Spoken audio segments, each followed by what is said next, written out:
நம்ம வந்து RCM business அப்படிதான் சொல்லிட்டு இருந்தாங்க. பிசினஸ் அப்படி சொல்லும்போது அதுக்கு என்ன அர்த்தம்? நமக்கு ஒரு பணம் சம்பாதிக்க ஒரு முறை, ஒரு வியாபாரம். வியாபாரம்.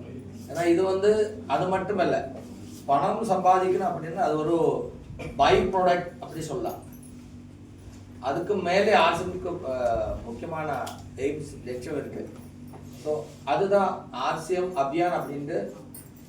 இந்த 25 வருஷத்துல ஆர்சிஎம் எது பண்ணியிருக்கா, இது எது பண்ண போறீங்களா, அதோட ஒரு நட்ஷல் இங்கிலீஷ் அப்படி சொல்லலாம், ஒரு முத்து மாதிரி தயார் பண்ணிருக்கு. அதுல வீடியோ பண்ணிருக்கு, அபியான் பிரச்சார் அப்படின்னு.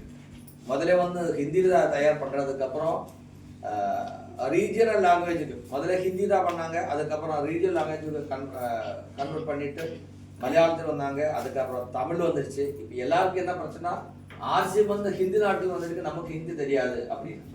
ஏன்னா அந்த கம்பெனியே அது வந்து தமிழ்ல மாற்றி கொடுத்துருக்கு. எதுக்குன்னா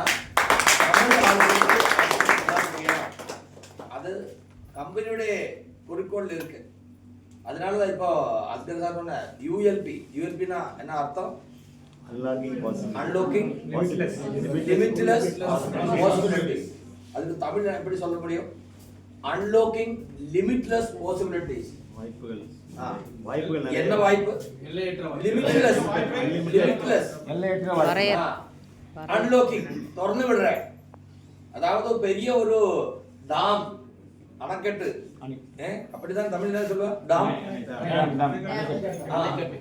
பக்ரானங்கல் டாம். அது திறந்து விட்டுனா என்ன ஆகுங்க?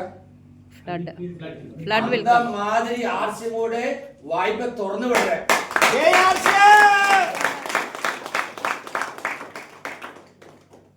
இந்தியாவில் பாப்புலேஷன் 140 கோடி. ஹிந்தி தெரிஞ்சவர் கிட்டத்தட்ட 120 கோடி இருக்கும். சவுத் இந்தியாவில் ஹிந்தி கொஞ்சம் பேருக்கு தெரியும்.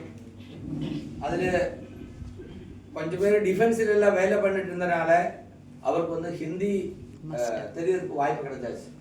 நான் ஏர்ஃபோர்ஸில் இருந்தாங்க. இப்போ நம்மக்கிட்ட ஒரு ஸ்டார் அம்ரால் வந்திருக்காரு சார் கிரீஷ், அவரோட ஆர்மியில் இருந்தாங்க. அந்த மாதிரி ஹிந்தி தெரிஞ்சவர். நம்ம ராஜு சாருக்கு கொஞ்சம் ஹிந்தி தெரியும், ஆஸ்கர் சாருக்கு தெரியும், நாசர் சாருக்கு தெரியும். அப்படி யாருக்கு ஹிந்தி தெரியுமோ அவருக்கு வந்து கொஞ்சம் ஆர்சிஎம் கனெக்ஷன் ஜாஸ்தி வருது. ஏன்னா ஹிந்தி தெரியாம எப்படி ஆர்சிஎம் புரியணும், அதுக்கு தான் இப்போ கம்பெனியே வந்து இனிஷியேட்டிவ் எடுத்துட்டு எல்லாம் வந்து தமிழ்லேயே டிரான்ஸ்லேட் பண்ணி ரெடி